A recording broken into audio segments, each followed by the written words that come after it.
पंजाब में भारतीय जनता पार्टी को नया नेतृत्व मिल गया है। पार्टी के वरिष्ठ नेता और पठानकोट से विधायक अश्विनी शर्मा ने औपचारिक रूप से पंजाब बीजेपी के कार्यकारी अध्यक्ष पद का कार्यभार संभाल लिया है।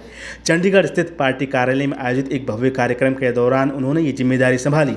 इस मौके पर पार्टी नेताओं, कार्यकर्ताओं और वरिष्ठ पदाधिकारियों ने उनका जोरदार स्वागत किया। कार्यभार ग्रहण करने के बाद अश्विनी शर्मा ने पार्टी कार्यकर्ताओं को संबोधित करते हुए पंजाब की आम आदमी पार्टी सरकार और मुख्यमंत्री भगवंत मान पर तीखा हमला बोला।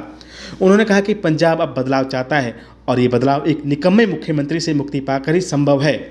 उन्होंने कार्यकर्ताओं से कहा कि सिर्फ नारे लगाने से सत्ता परिवर्तन नहीं होता, इसके लिए संघर्ष करना होता है और अब वक्त आ गया है कि हम सब मिलकर इस संघर्ष के लिए कमर कस लें। अपने संबोधन में अश्विनी शर्मा ने मुख्यमंत्री भगवंत मान पर सीधा वार किया। उन्होंने कहा कि अगर कोई मुख्यमंत्री प्रधानमंत्री नरेंद्र मोदी और केंद्रीय गृह मंत्री अमित शाह जैसे नेताओं पर शर्मनाक भाषा का इस्तेमाल करता है तो उसे उसी भाषा में जवाब मिलेगा। उन्होंने भगवंत मान की शराब की आदतों पर भी तंज कसते हुए कहा कि जो व्यक्ति शराब पीकर गुरु साहब की हजूरी में पहुंच जाता है वो कैसे पंजाब को नशा मुक्त बना सकता है। अश्विनी शर्मा ने कहा कि मुख्यमंत्री को अगर सड़क की भाषा ही समझ आती है तो बीजेपी भी उसी लहजे में जवाब देने को तैयार है।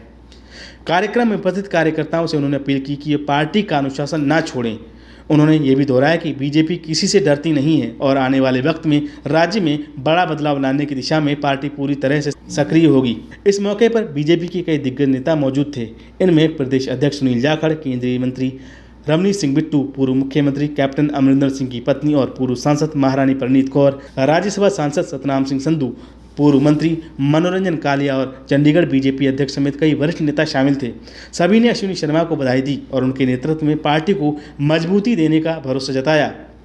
अश्विनी शर्मा पहले भी 2 बार पंजाब बीजेपी के अध्यक्ष रह चुके हैं। इस बार उन्हें 7 जुलाई को पार्टी ने कार्यकारी अध्यक्ष नियुक्त किया था और वो उन चुनिंदा नेताओं में से हैं जिन्होंने 2022 के विधानसभा चुनाव में आम आदमी पार्टी की लहर के बावजूद अपनी सीट बचाई। उनके संगठनात्मक अनुभव और राजनीतिक समझ को देखते हुए पार्टी ने उन्हें फिर से ये महत्वपूर्ण जिम्मेदारी सौंपी।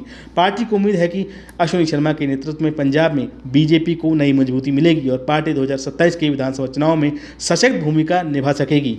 पदभार ग्रहण करने के बाद अश्विनी शर्मा पूरी तरह से सक्रिय नजर आ रहे हैं। उन्होंने कई वरिष्ठ नेताओं से मुलाकात की। रुकावट के लिए खेद है। जियो के साथ करें 349 रुपये में धमाकेदार शुरुआत। 28 दिनों तक रोज मिलेगा 2 GB डाटा 50 दिनों के लिए। जियो एयर फाइबर का ट्रायल फ्री। 90 दिनों के लिए जियो हॉटस्टार का सब्सक्रिप्शन और 50 GB AI जियो क्लाउड स्टोरेज भी फ्री।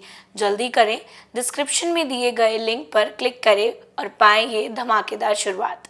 पार्टी ऑफिस पहुंचे, विधानसभा सत्र में भाग लिया और संगठन की रणनीति पर बीजेपी के राष्ट्रीय संगठन महासचिव BL संतोष से भी चर्चा की। उनके सक्रिय रुख से ये साफ है कि अब पंजाब बीजेपी संगठन को पुनर्गठित कर नई ऊर्जा के साथ आगामी चुनाव की तैयारी में जुटेगी। एक दिलचस्प पल उस वक्त देखने को मिला जब पत्रकारों ने अश्विनी शर्मा से सवाल करने शुरू किए तो बीजेपी के प्रदेश अध्यक्ष सुनील जाखड़ ने उन्हें गले लगाते हुए कहा, अब आपको आपके सवालों का जवाब मिल गया होगा। ये बयान शायद ये संकेत है कि पार्टी अब एकजुटता के साथ नए नेतृत्व को पूरी तरह से समर्थन देने को तैयार है।